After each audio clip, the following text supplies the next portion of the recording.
రాహాబు ఒక వేశ్య అయినప్పటికీ దేవుడు ఇశ్రాయేలు ప్రజలను ఐగుప్తు దేశంలో నుండి బయటికి తీసుకొచ్చినప్పుడు ఆయన చేసిన అద్భుత కార్యాలను గురించి, ఆశ్చర్య కార్యాలను గురించి, మహిమ కార్యాలను గురించి రాహాబు గారు విని ఆవిడ గుండె కరిగిపోయింది.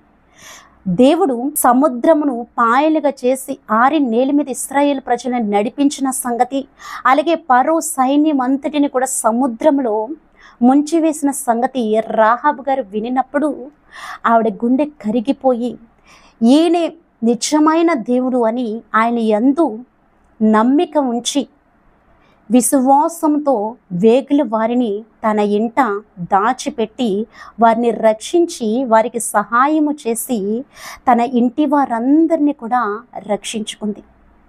వేశ్య వృత్తిని విడిచిపెట్టేసి దేవుని యందు భయభక్తులు కలిగి జీవించడం మొదలుపెట్టింది.